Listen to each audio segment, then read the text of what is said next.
কাৰ খবৰ ভাল আৰু বেয়া খবৰ কাৰ সকলোৰে ভাল তেতিয়ালে মোৰ লগত ধুনীয়াকৈ ক'ব ভাৰত মাতা কি ভাৰত মাতা কি নৰেন্দ্ৰ মোদী খবৰ সঁচাকৈ ভাল চবেই কৈছে হয়নে আজি আমাৰ সভাৰ মাজত উপস্থিত অসম চৰকাৰৰ সন্মানীয় মন্ত্ৰী কেশৱ মহন্ত ডাঙৰীয়া নগাঁও বটদ্ৰৱা সমষ্টিৰ বিধায়ক ৰূপক শৰ্মা ডাঙৰীয়া বৰহমপুৰ সমষ্টিৰ বিধায়ক জিতু গোস্বামী ডাঙৰীয়া ৰহা সমষ্টিৰ বিধায়ক শশীকান্ত দাস ডাঙৰীয়া সামুগুৰি সমষ্টিৰ বিধায়ক দীপ্লুৰঞ্জন শৰ্মা ডাঙৰীয়া আমাৰ জিলা আয়ুক্ত দেৱাশীষ শৰ্মা ডাঙৰীয়া কুন্তলমণি শৰ্মা বৰদলৈ ডাঙৰীয়া স্বপ্ননীল ডেকা ডাঙৰীয়া জিলা পৰিষদৰ সভানেত্ৰী গীতাঞ্জলি হাজৰিকা ডাঙৰীয়া নগাঁও পৌৰসভাৰ অধ্যক্ষ অম্বিকা মজুমদাৰ ডাঙৰীয়ানী জিলা এজিপিৰ সভাপতি মণিমাধৱ মহন্ত ডাঙৰীয়া জিলা বিজেপিৰ সভাপতি ৰঞ্জিত বৰদলৈ ডাঙৰীয়া খাগৰিজান আঞ্চলিক পঞ্চায়তৰ সভাপতি ৰাণা বৰা ডাঙৰীয়া আমাৰ বিশ্ববিদ্যালয়ৰ উপাচাৰ্য ডক্টৰ হিতেশ ডেকা ডাঙৰীয়া নগাঁও বটদ্ৰৱা সমষ্টিৰ বিভিন্ন অঞ্চলৰ পৰা অহা মোৰ সন্মানৰ আই মাতৃসকল আৰু আজিৰ সভাত উপস্থিত সন্মানীয় সুধীবৃন্দ মোক ৰূপকে কৈছে যে আজি ইয়াতে ২৭,০০০ মহিলাক আমি নিমন্ত্ৰণ কৰিছিলোঁ কিন্তু ৩০,০০০তকৈও বেছি মহিলা আজিৰ সভাত উপস্থিত আছে মই নগাঁৱত বহুত মিটিং কৰিছো বহুতবাৰ আহিছো কিন্তু ইমান আই মাতৃক একেলগে দেখাৰ মোৰ কেতিয়াও সৌভাগ্য হোৱা নাছিল আপোনালোক সকলোৱে আমাক আশীৰ্বাদ কৰিব বিশেষকৈ ৰূপক শৰ্মাক আশীৰ্বাদ কৰিব অহাবাৰ যাতে তেওঁ আকৌ এমএলএ হ'ব পাৰে কৰিবনে না আশীৰ্বাদ কৰিব একদম বঢ়িয়া আজিৰ সভাত আমি ইয়াত উপবিষ্ট হৈছো এটা বিশেষ আঁচনিৰ সফল ৰূপায়ণৰ বাবে কেইটামান দিন আগতে আমি অসমত অৰুণোদয় আঁচনিৰ তৃতীয় সংস্কৰণ আমি আৰম্ভ কৰিছিলোঁ সেই আঁচনিৰ জৰিয়তে আমি অসমৰ ৩২ লাখ পৰিয়ালক মাহত ১২৫০ টকাকৈ দিয়াৰ যি আমাৰ সংকল্প আছিলে সেই সংকল্পক আমি বাস্তৱত ৰূপায়ণ কৰিছিলোঁ অসমে অৰুণোদয় আঁচনি ৰূপায়ণ কৰাৰ পিছত মই দেখা পাইছিলোঁ পশ্চিমবংগ ঝাৰখণ্ড ছত্তীশগড় মধ্যপ্ৰদেশ মহাৰাষ্ট্ৰ কৰ্ণাটক হাৰিয়ানাৰ দৰে প্ৰগতিশীল ৰাজ্য যাৰ অৰ্থনীতি অসমতকৈও বেছি ভাল তেনে ৰাজ্যসমূহে আমাৰ পৰা অৰুণোদয় আঁচনি লৈ গৈছিলে এতিয়া মহিলা সবলীকৰণৰ দিশত আমাৰ অসম এখন শ্ৰেষ্ঠতম ৰাজ্যত পৰিণত হৈছে অকল যে অৰুণোদয় আঁচনি আমি প্ৰদান কৰিছোঁ সেয়ে নহয় যোৱা ৪.৫ বছৰত অসমত মহিলাৰ বিৰুদ্ধে যি এসময়ত বিভিন্ন ধৰণৰ অপৰাধমূলক কাম সংগঠিত হৈছিল সি দ্ৰুত গতিত কমিব ধৰিছে আৰু নিযুত মইনাৰ দৰে আঁচনিৰ বাবে আমাৰ ৰাজ্যখনত লাহে লাহে ছোৱালীৰ শিক্ষা দ্ৰুত গতিত বাঢ়িব লাগিছে যোৱা বছৰ আমি 58,000 ছোৱালীক নিযুত মইনা আঁচনি দিছিলো কলেজৰ ক্ষেত্ৰত এইবাৰ আমাৰ নতুন আবেদন আহিছে 1,58,000 অৰ্থাৎ আজি আমাৰ আঁচনিসমূহে ছোৱালীয়ে হওক মাতৃয়ে হওক বৃদ্ধাই হওক বিধৱাই হওক সকলোৰে জীৱনত কৰবাত নহয় কৰবাত স্পৰ্শ কৰিবলৈ সক্ষম হৈছে আমি যেতিয়া কোনোবা কলেজত যাওঁ কলেজৰ বাহিৰত আমি দেখা স্কুটিবিলাকে প্ৰমাণ কৰে যে আমাৰ আঁচনিবিলাক আজি কিমান সফল হৈছে কোনোবা যদি আমি হাই স্কুললৈকে যাওঁ কোনোবা যদি আমি হায়াৰ সেকেন্ডাৰী স্কুললৈকে যাওঁ তাৰ সাইকেলৰ ষ্টেণ্ডত জমা হৈ থকা সাইকেলবিলাকে প্ৰমাণ কৰে যে আমাৰ চৰকাৰে লোৱা আঁচনিবিলাকে আমাৰ ৰাজ্যখনলৈ কিমান দ্ৰুত গতিত পৰিৱৰ্তন আনিবলৈ সক্ষম হৈছে আজি এছাম লোকে আমাৰ আঁচনিসমূহক সমালোচনা কৰে কিন্তু তেখেতসকলে এটা কথা বুজি নাপায় যে ইয়াৰ বিকল্প কি আমি যদি ক্লাস 9ৰ ছোৱালীজনীক স্কুললৈ যাবলৈ যদি সাইকেলখন নিদিও তাৰ বিকল্প কি বিকল্প এটাই যে ছোৱালীজনীয়ে ঘৰৰ পৰা 2 কিলোমিটাৰ খোজকাঢ়ি স্কুললৈ আহিব লাগিব আজি যদি আমি অৰুণোদয় আঁচনি নিদিও অসমৰ লাখ লাখ দুখীয়া মহিলাই ঘৰখন চলাবৰ বাবে কাৰোবাৰ ওচৰত হাত পাতিব লাগিব আমি যদি নিযুত মইনা আঁচনি নিদিও অসমৰ ছোৱালীবিলাকে আধাতে পঢ়া এৰি কাৰোবাৰ লগত বিয়াত বহিব লাগিব নিজৰ সপোন তেওঁলোকে কেতিয়াও বাস্তৱত ৰূপায়ণ কৰিবলৈ সুবিধা নাপাব আজি আমাৰ চৰকাৰখনে বাৰে বাৰে চিন্তা কৰিছে যে আমি অসমৰ সমাজখনক কেনেকৈ আগবঢ়াই লৈ যাব পাৰো নিজৰ ভৰিত কেনেকৈ আমি থিয় কৰাব পাৰো আৰু আমাৰ ৰাজ্যখনক ভাৰতবৰ্ষৰ এখন সৰ্বশ্ৰেষ্ঠ ৰাজ্যলৈ কেনেকৈ আমি ৰূপান্তৰ কৰিব পাৰো আজি আমি সমগ্ৰ অসমৰ গাঁৱে ভূঞে শিক্ষাৰ ক্ষেত্ৰত হওক স্বাস্থ্যৰ ক্ষেত্ৰত হওক যাতায়াতৰ ক্ষেত্ৰত হওক আৰু দৰিদ্ৰতা দূৰীকৰণৰ ক্ষেত্ৰত হওক আমি লোৱা পদক্ষেপে আজি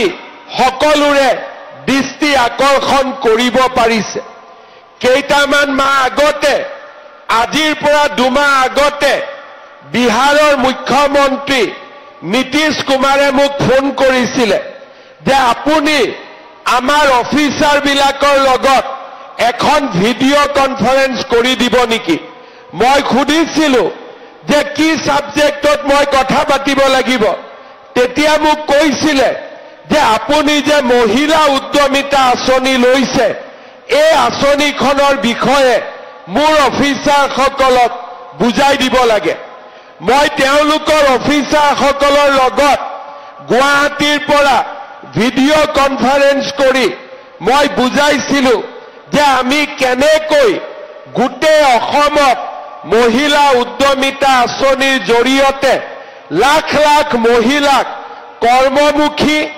উৎপাদনমুখী আমি কৰিবলৈ প্ৰচেষ্টা কৰিছো যোৱা 15 দিন আগতে নীতিশ কুমাৰ ডাঙৰীয়াই প্ৰধানমন্ত্ৰী নৰেন্দ্ৰ মোদী ডাঙৰীয়াক বিহাৰলৈ মাতি আনি আমাৰ এই আঁচনিখন বিহাৰত শুভ আৰম্ভণি কৰে। আজি আমাৰ অসমত কংগ্ৰেছে আমাক সমালোচনা কৰে, কিন্তু কংগ্ৰেছৰ কৰ্ণাটকৰ চৰকাৰে আমাৰ পৰা অৰুণোদয় আঁচনিখন লৈ গৈ তাতে ৰূপায়ণ কৰি তেওঁলোকে প্ৰমাণ কৰিছে যে আজি অসমে ভাৰতক ৰাস্তা দেখুৱাই, আজি অসমে ভাৰতবৰ্ষৰ আন আন চৰকাৰসমূহকো ৰাস্তা দেখুৱাই যে দৰিদ্ৰতা নিৰ্মূল কৰাৰ বাবে এখন দেশত মহিলাসকলক আগবঢ়াই নিয়াৰ বাবে কেনে প্ৰচেষ্টা আমি হাতত ল'ব লাগে। শ্ৰদ্ধাৰ ৰাইজ, আজিৰ পৰা এটা বছৰ আগতে যোৰহাটত প্ৰধানমন্ত্ৰী নৰেন্দ্ৰ মোদী ডাঙৰীয়া আহিছিল। তেখেতে মোক কৈছিলে যে আমাৰ ভাৰতবৰ্ষত মই 2 কোটি মহিলাক লাখপতি বাইদেউ বনাব বিচাৰো। তেখেতে ভাষণত কৈছিলে যে আমি যদি 2 কোটি মহিলাক লাখপতি বাইদেউ বনাব পাৰো, আমাৰ সমাজ জীৱনলৈ বহুত পৰিৱৰ্তন আহিবলৈ সক্ষম হ'ব। মই তেখেতক কৈছিলো যে প্ৰধানমন্ত্ৰী ডাঙৰীয়া, আপুনি আমাক সহায় কৰক, বেংকক আমাৰ আই মাতৃসকলক লোন দিবলৈ পৰামৰ্শ দিয়ক। আমি লাহে লাহে আমাৰ অসমখনতো আমি লাখপতি বাইদেউৰ সৃষ্টি কৰিম। আমাৰ ৰাজ্যত 4 লাখ আত্মসহায়ক গ্ৰুপ আছে। 4 লাখ আত্মসহায়ক গ্ৰুপত আমাৰ 40 লাখ মহিলা জড়িত হৈ আছে। এই মহিলাসকলক আমি যদি অলপ অলপ কৰি সহায় কৰি যাব পাৰো, অন্তত কেইবা লাখ মহিলাও লাখপতি মহিলা হ'ব, তাত মোৰ কোনো সন্দেহ নাই। প্ৰধানমন্ত্ৰী ডাঙৰীয়াই মোক কৈছিলে যে মই বেংকক কম যাতে অসমৰ সেল্ফ হেল্প গ্ৰুপবিলাকক লোন দিয়াৰ ক্ষেত্ৰত কোনো প্ৰকাৰে কৃপণালী নকৰে। আপোনালোকে জানি ভাল পাব যে আমাৰ অসমত 21,000 কোটি টকা আজি পৰ্যন্ত আমাৰ মহিলা গ্ৰুপসকলে লোন লৈছে আৰু 99% মহিলাই এই লোন উভতাই দিছে। অৰ্থাৎ আমাৰ মহিলাই বেংকৰ টকা খোৱা নাই, বেংকক সুদে মূলে ইয়াৰ টকা উভতাই দিছে। আৰু মই নিশ্চিত যে আমি যদি চৰকাৰে আমাৰ মহিলাসকলক সহায় কৰিব পাৰে, আমাৰ মহিলাসকলে আমাৰ সমাজলৈ পৰিৱৰ্তন আনিব। এসময়ত যদি মূলা গাভৰুৱে সমাজলৈ পৰিৱৰ্তন আনিছিল, এসময়ত যদি কনকলতা বৰুৱাই স্বাধীনতাকামী জনতাক উৎসাহিত কৰিছিল, তেনেহলে অসমৰ অৰ্থনৈতিক স্বাৱলম্বিতাৰ ক্ষেত্ৰতো আমাৰ মহিলাসকলে আজিও জ্বলন্ত উদাহৰণ হৈ থিয় দিব পাৰে। তাক মই মনে আৰু প্ৰাণে বিশ্বাস কৰোঁ। উদাহৰণৰ কাৰণে বহু দূৰ যাব নালাগে। আমাৰ নগাঁৱৰ মণিকাঞ্চন ভিঅ আৰু মহালক্ষ্মী CLFৰ অধীনত বটদ্ৰবাৰ সৰুচিঙা মাজৰ খান আই লক্ষ্মী আত্মসহায়ক গোটৰ লাবণ্য কলিতা বাইদেউ আজি এটা ডাঙৰ আদৰ্শ। তেখেতে আদৰ্শ হোমষ্টে নিৰ্মাণ কৰিছে, প্ৰশিক্ষণ কৰিছে, বেংকৰ জৰিয়তে 1 লাখ টকাৰ ঋণ লাভ কৰিছে আৰু মহাপুৰুষ গুৰুজনাৰ জন্মভূমি আজি বটদ্ৰবাত লাবণ্য বাইদেৱে হোমষ্টে নিৰ্মাণ কৰি আমাৰ সমগ্ৰ অসমীয়া মহিলাৰ আদৰ্শ হিচাপে থিয় দিছে। আজি বাইদেৱে মাহত 20,000 টকা উপাৰ্জন কৰে আৰু বছৰত 2 লাখ 40,000 টকা উপাৰ্জন কৰে। নগাঁৱৰে সূৰ্যমুখী আত্মসহায়ক গোটৰ সদস্য পূৰ্ণিমা বৰদলৈ বাইদেৱে কঠোৰ পৰিশ্ৰম কৰি কৃষি পশুপালন হস্ততাঁতক একেলগে সংযোজিত কৰি আজি তেখেতে এটা উদাহৰণ হিচাপে থিয় দিব পাৰিছে।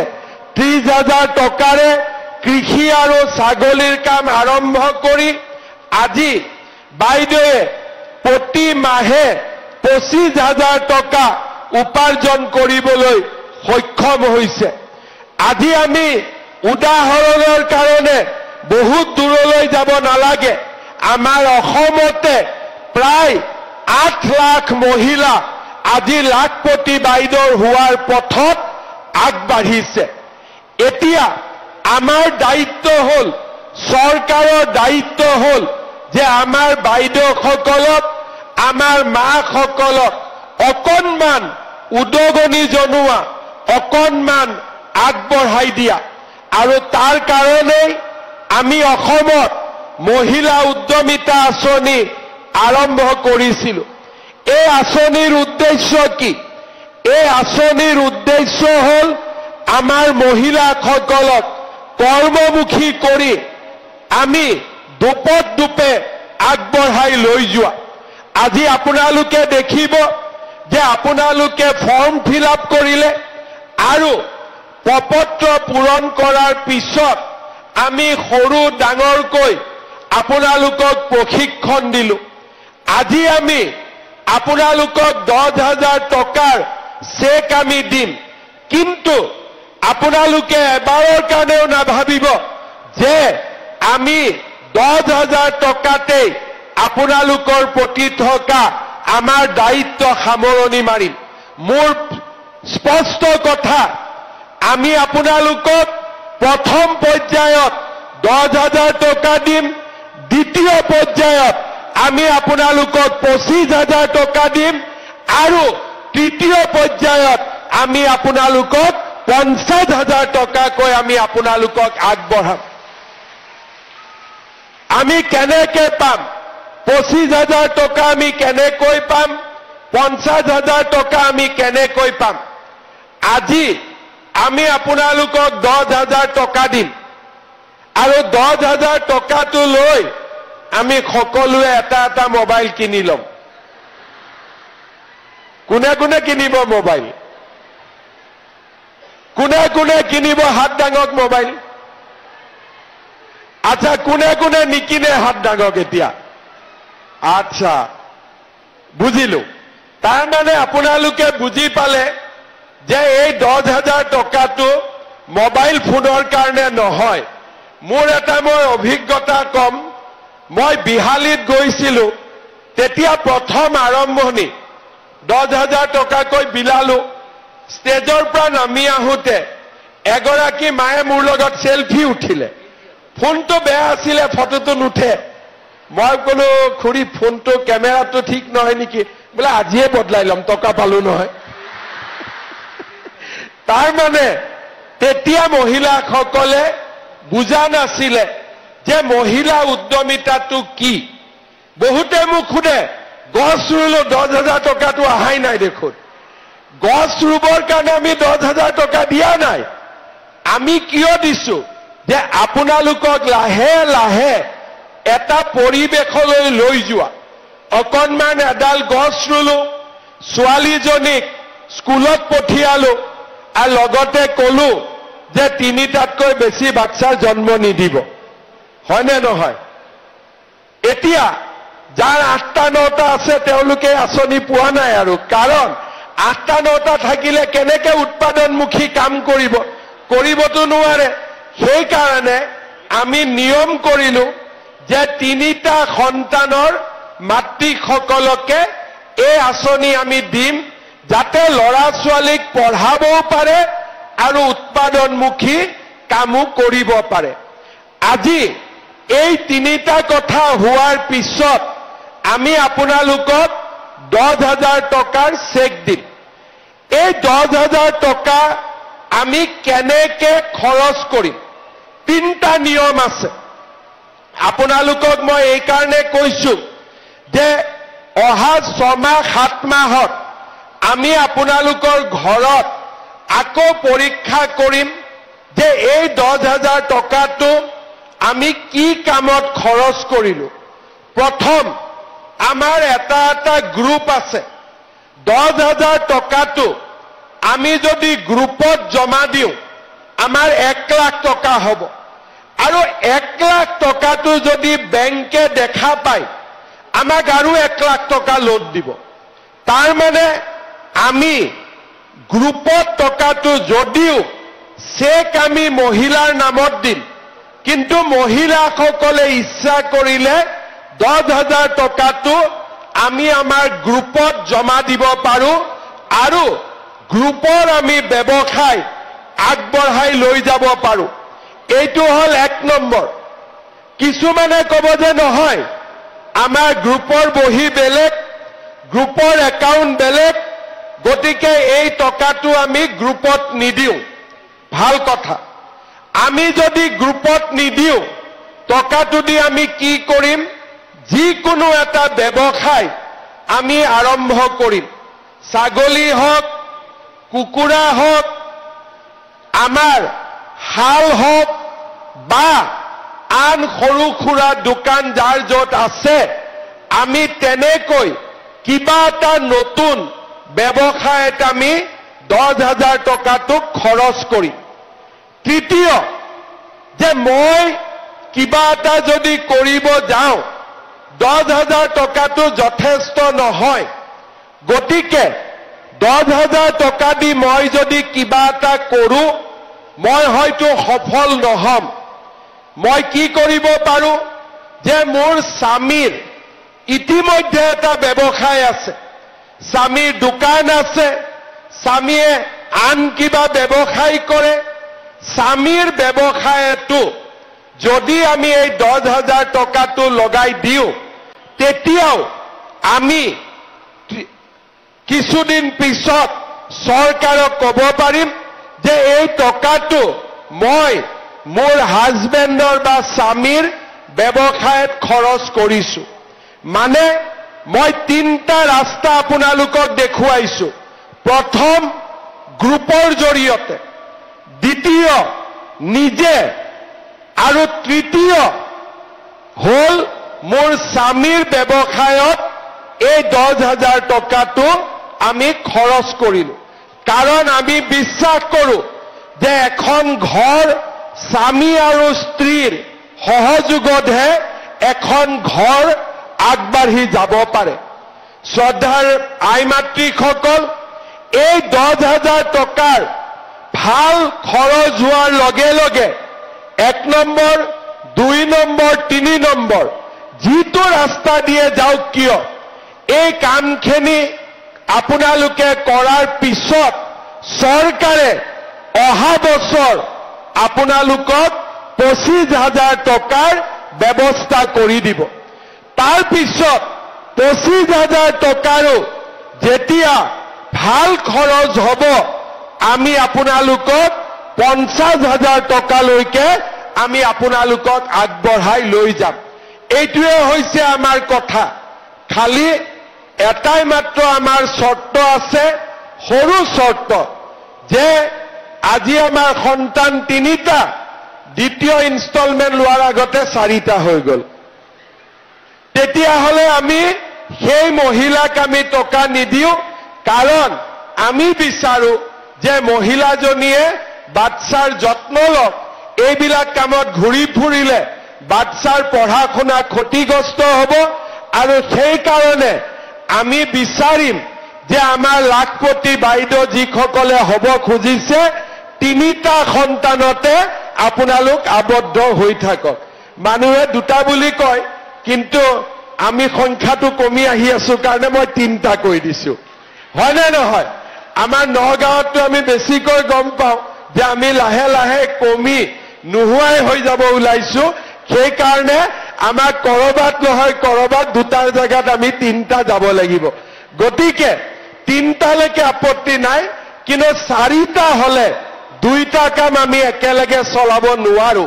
কাৰণ লৰা ছোৱালীক যদি এই পৃথিৱীলৈ আমি আনো পঢ়া শুনা কৰোৱাটো মাতৃ সমাজৰ এটা ডাঙৰ দায়িত্ব শ্ৰদ্ধাৰ আই মাতৃসকল আমি যিবিলাক কথা দিছিলো ইলেকশ্যনৰ সময়ত আমি সব কথা ৰাখিছো এটা কথা নাই যি কথা আমি ৰখা নাই আজি যেতিয়া ইলেকশ্যন হৈছিল অৰুণোদয় আঁচনি যেতিয়া আমি আৰম্ভ কৰিছিলো তেতিয়া কংগ্ৰেছে কৈছিল যে নহয় এইবিলাক আঁচনি ইলেকশ্যনৰ পিছত বন্ধ হৈ যাব বন্ধ নহলে 830 টকা 1000 হল 1000 1250 টকা হল এতিয়া আমি ঠিক কৰিছো জানুৱাৰী মাহৰ পৰা অৰুণোদয় পৰিয়ালে যেতিয়া গ্যাস কিনিব গ্যাসৰ সাবসিডিও আমি 250 টকা আপোনালোকৰ বেংক একাউণ্টত সোমাই দিম তাৰ মানে আমি কত ৰখি নাযাও আগবাঢ়ি গৈ থাকো তেনেকে আজি আমি আপোনালোকক 10000 দিলো 25000ৰ প্ল্যানিং আমি আৰম্ভ কৰিয়ে দিলো যে কেনেকে আমি 25000 টকা আগলৈকে গৈ আমি আপোনালোকক দিব পাৰো আমাৰ লক্ষ্য কি আমাৰ লক্ষ্য হল মহিলাসকলে যাতে ঘৰখন চলাবলৈ বহুত বেছি কষ্ট কৰিবলগীয়া নহয় আজি আমি মোদী ডাঙৰীয়াই আমাক বিনামূলীয়াকৈ চাউল দিয়ে কিমান আমাৰ কষ্ট কমি যায় যোনে মূল্য বুজি নাপায় তাক বুজাই লাভ নাই কিন্তু অসমত 67 লাখ পৰিয়ালে 67 লাখ পৰিয়ালে প্ৰত্যেক মাহত ৰেচনৰ দোকানত গৈ ষ্টাম্প লগাই পেলাই চাউল লৈ আহে আৰু তাৰ পৰা আমি বুজি পাওঁ যে সেইখিনি চাউলে পৰিয়ালটোক কিমান সহায় কৰে 10 তাৰিখৰ দিনটোৰ কাৰণে ৰখি থাকে যে মোৰ অৰুণোদয় এই মাহত সোমাল নে নাই সোমোৱা এতিয়া আমি নৱেম্বৰ মাহৰ পৰা আপোনালোকক দালি নিমখ আৰু চেনিও আমি কম দামত দিয়া আৰম্ভ কৰিম কংগ্ৰেছে কৈছে যে আমি বোলে কিবা হিতাধিকাৰী নিৰ্বাচন কৰিছো ঠিক আছে আমি যদি হিতাধিকাৰীয়ে কৰিছো কংগ্ৰেছৰ মানুহবিলাকে কিয় অৰুণোদয় এপ্লাই কৰে কংগ্ৰেছৰ মানুহবিলাকে কিয় মাহত বিনামূলীয়া চাউল লয় তাৰ জবাবটো দিয়ক কংগ্ৰেছৰ মানুহবিলাকে কিয় অৰুণোদয় লৈ আছে কংগ্ৰেছৰ মানুহবিলাকে কিয় বিনামূলীয়া চাউল লৈ আছে আৰু এই কংগ্ৰেছৰ মানুহবিলাকে দালি নিমখ চেনি কিনিবৰ কাৰণে লাইনত থিয় হ'ব নিশ্চিত হৈ থাকক তাৰ মানে কংগ্ৰেছে লৈ থাকিব লাগে আমি বিজেপি খিনিয়ে ল'ব নালাগে কংগ্ৰেছৰ কথাটো হল সেইটো কিন্তু আমি কংগ্ৰেছকো দিছো বিজেপিকো দিছো আমি দুখীয়া আৰু ধনীৰ পাৰ্থক্য আমি বিচাৰ কৰা নাই এজনে কলে যে মিঠাতেল দিব নালাগে তেতিয়া মই কলো সৰুতেতো মোৰ জ্বৰ হলে মায়েতো মিঠাতেল গৰম কৰিয়ে ভৰি তলত মালিচ কৰিছিলে কৰে নে নাই আপোনালোকে কৰে নে নাই তাৰ মানে কংগ্ৰেছে মাকৰ মৰমো বুজি নাপায় সব বাচ্চাক যেতিয়া বাচ্চাৰ বেমাৰ হয় আপোনালোকে গৰম মিঠাতেলে বাচ্চাক মালিচ কৰে নে নকৰে মোক আপোনালোকে কওক কৰে নে নকৰে এতিয়া কংগ্ৰেছে মিঠাতেলক লৈ মুখ জুকায় একদিন মিঠাতেল নোহোৱাকৈ দালিখন খাওকচোন ইহঁতি একদিন মিঠাতেল নোহোৱাকৈ চব্জি এখন খাওকচোন তাৰ মানে মই এইটোৱে বুজিলো যে এই কংগ্ৰেছৰ মানুহবিলাকক তেওঁলোকৰ মাকে সৰুতে চিনি পাইছিল যে ই আগত গৈ কংগ্ৰেছে হ'ব সেইকাৰণে তাৰ জ্বৰ উঠিলেও তাক তেলেদি কেতিয়াও মালিচ নকৰিছিলে সিহঁতে আগতে মাকেতো চিনিয়ে পায় মাকেতো কোন বাচ্চা কি হ'ব আগতে বুজি পায় গতিকে মাকে বুজি পালে যে ই ডাঙৰ হয় ডাক্তৰ ইঞ্জিনিয়াৰ নহয় ই ডাঙৰ হয় কংগ্ৰেছীয়ে হ'ব সেইকাৰণে তেওঁলোকক কেতিয়াও মিঠাতেলেদি মালিচ কৰা নাছিলে কিন্তু মই বুজি পাওঁ মিঠাতেলে হল আটাইতকৈ মাক আৰু পুতেকৰ মাজত মমতাৰ আটাইতকৈ ডাঙৰ প্ৰতীকে হল মিঠাতেল আৰু সেই কাৰণে আমি যেহেতু আমাৰ মায়ে আমাক মিঠাতেল মালিচ কৰাই কৰাই ডাঙৰ কৰিছিলে সেইকাৰণে আমি মাৰ মৰম বুজি পাওঁ মই ঠিক কৈছো নে নাই কওক মই ঠিক কৈছো নে নাই কওক এতিয়া আপোনালোকে কওক চাউল কম দামত দিম দালি কম দামত দিম নিমখ কম দামত দিম মিঠাতেলো কম দামত দিব লাগে নে নালাগে লাগে নে নালাগে কংগ্ৰেছী বিলাকক দেখিলে অলপ ডাঙৰ কৰি ক'ব ঠিক আছে ইহঁতক দেখিলে অলপ ডাঙৰ কৰি ক'ব ইহঁতৰ সুইচ বিলাকত নটটো লুজ হৈ আছে অলপ টাইট কৰিব লাগে কাৰণ যি কথা কয় তাৰ উল্টা কয় এছেম্বলিত কয় যে আমাৰ সমষ্টিত কিয় অৰুণোদয় পোৱা নাই আকৌ মিটিঙত কয় কংগ্ৰেছে হিতাধিকাৰী বনাইছে আৰু চৰকাৰৰ দায়িত্ব কি চৰকাৰেতো আমাক কোনবাই মুখ্যমন্ত্ৰী হৈ আৰাম কৰিবৰ কাৰণে আমাক মুখ্যমন্ত্ৰী বনাইছে নেকি দুখীয়া মানুহক সহায় কৰিবৰ কাৰণেতো মোক মুখ্যমন্ত্ৰী বনাইছে নে নাই গতিকে আজি এতিয়া আমি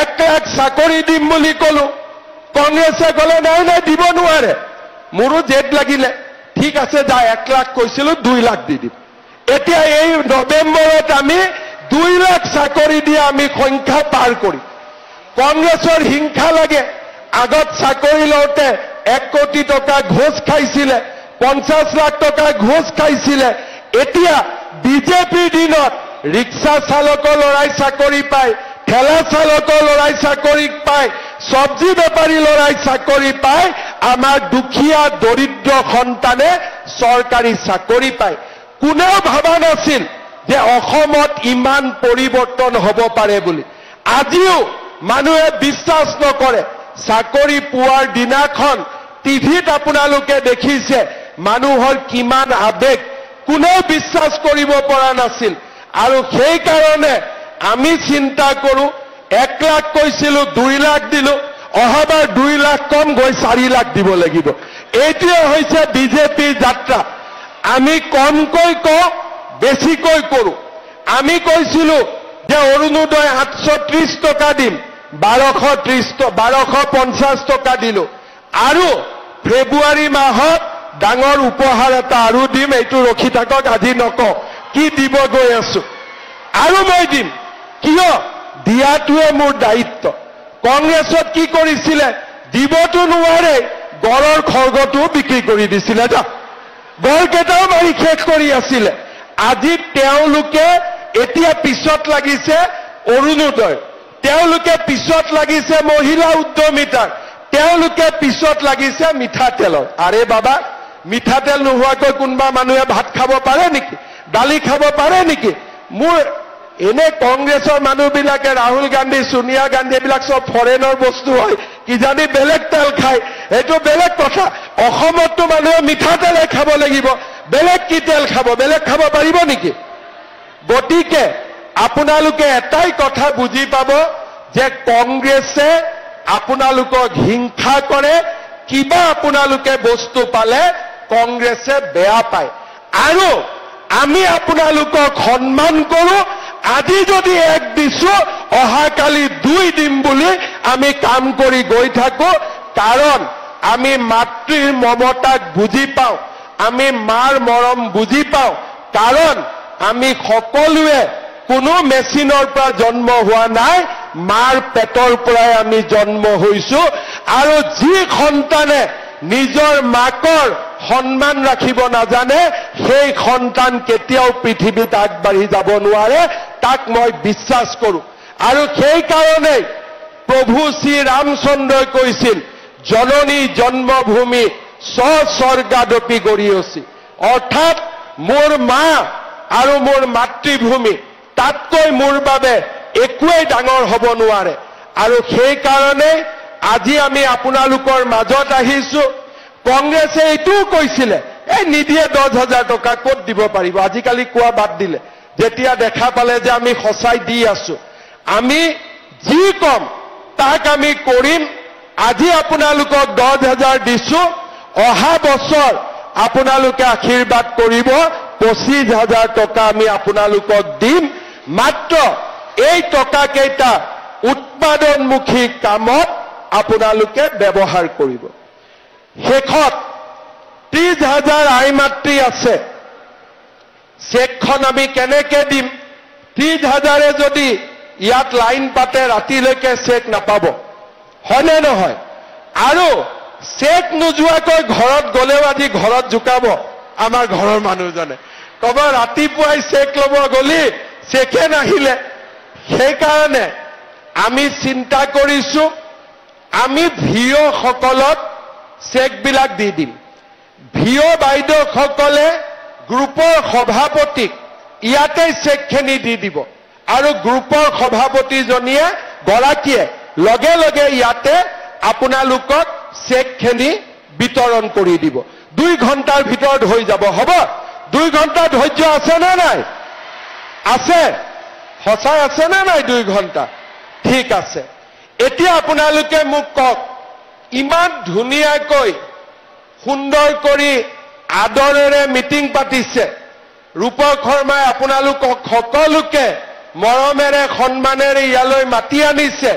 আমি ৰূপক শৰ্মাক আশীৰ্বাদ দিব লাগে নে নালাগে?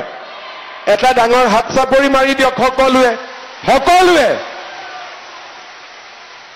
আৰু হাত চাপৰি মৰা হাতেৰে ইলেকশ্যনত ৰূপকৰ হৈ মেচিনত টিপিব লাগিব, হয়নে নহয়? টিপিব লাগিব নে নাই? বঢ়িয়া। ৰূপক শৰ্মাই আজি আৰু 4টা কাম আমাৰ নগাঁও জিলাত সমষ্টিত তেখেতে কৰিব। মই মাত্ৰ আপোনালোকক জনাব খুজিছো যে আমি ৰাইজৰো কাম কৰো, সমাজৰো কাম কৰো আৰু আমি ব্যক্তিৰো কাম কৰো। ৰূপক শৰ্মাই আজি নগাঁও চাৰ্কিট হাউচৰ সন্মুখত ধুনীয়াকৈ নিৰ্মাণ কৰা এটা ৰাস্তা উদ্ঘাটন কৰিব, এটা বৃহৎ 9 কোটি টকাৰে নিৰ্মাণ কৰা বাণিজ্য ভৱন নিৰ্মাণ কৰিব, আমাৰ জইণ্ট ডিৰেক্টৰ হেল্থৰ অফিচটো নতুনকৈ নিৰ্মাণ কৰিব আৰু 7 কোটি টকাৰে নগাঁও টাউনত এটা ধুনীয়া সুইমিং পুল বনাইছে, তাৰো উদ্ঘাটন কৰিব। নগাঁওখনত মইতো ভাবো যে নগাঁৱত আগতে আহিছিলো, যেতিয়াই নগাঁৱত আহো আগতে খালি ৰকিবুল হুছেইনৰ ফটোখন দেখো য'তে ত'তে, আৰু নগাঁৱত একো নাছিলে। এতিয়া ৰূপক শৰ্মাৰ দিনত ৰূপকৰ ফটো কম দেখো, চাৰ্কিট হাউচ, আমাৰ ষ্টেডিয়াম, সুইমিং পুল, ৰাস্তা, নগাঁৱৰ উন্নতি আমি বেছি দেখো। মই ঠিক কৈছো নে নাই? আৰু সেইকাৰণে সকলোৱে ৰূপক শৰ্মাক ইলেকশ্যনতো জিকাব লাগিব আৰু ৰূপক শৰ্মাৰ জৰিয়তে নগাঁৱৰ যাতে আৰু কাম হ'ব পাৰে তাৰ কাৰণে আমি আশীৰ্বাদ কৰিব লাগিব। ডিচেম্বৰ মাহত বা জানুৱাৰীত আমাৰ কেন্দ্ৰৰ গৃহমন্ত্ৰী ডাঙৰীয়া আহিব। বটদ্ৰৱাত আমি মহাপুৰুষ শ্ৰীমন্ত শংকৰদেৱৰ জন্মভূমি সজাই পৰাই তুলিছো, তাৰো আমাৰ উদ্বোধনী হ'ব। নগাঁৱলৈ বহুত টুৰিষ্ট আহিব। সেই আমাৰ যিটো জন্মস্থান উদ্বোধন হোৱাৰ পিছত লাহেকৈ আমি নগাঁও বিশ্ববিদ্যালয়খনো আগুৱাই লৈ যাম, যাতে এখন সুন্দৰ বিশ্ববিদ্যালয় আমি নগাঁৱত পাব পাৰো। আৰু লাহে লাহে মধ্য অসমৰ এটা সুন্দৰ স্থান হিচাপে আমি নগাঁও চহৰ আৰু নগাঁও বটদ্ৰৱা সমষ্টিক গঢ়ি তুলিম। আপোনালোকে আশীৰ্বাদ কৰিব। আপোনালোকৰ আশীৰ্বাদ থাকিলে আমি হিমালয় সদৃশ বাধা থাকিলেও তাকো আমি অতিক্ৰম কৰি যাম, কাৰণ যিজনৰ ওপৰত মাতৃৰ মৰম আৰু আশীৰ্বাদ থাকে তাৰ কোনেও চুলি এডালো লৰাব নোৱাৰে। এইটোৱে হৈছে আমাৰ সমাজৰ নিয়ম। আজি যেতিয়া 30,000 মায়ে মোক আশীৰ্বাদ দিব, তেতিয়াহ'লে ভাল কাম কৰাত কোনেও বাধা দিব নোৱাৰে। আমি আগুৱাই যাব পাৰিম আৰু আমি আগুৱাই গৈ থাকিম। পুনৰ এবাৰ আই মাতৃসকলক মোৰ প্ৰণাম জনাইছো আৰু সকলোকে পুনৰ এবাৰ মোৰ শ্ৰদ্ধা জনাইছো। আপোনালোকে আশীৰ্বাদ কৰিব, আমি যাতে অসমখনক আগুৱাই লৈ যাব পাৰো। বহুত বহুত ধন্যবাদ। মোৰ লগত আকৌ এবাৰ ক'ব, ভাৰত মাতা কি।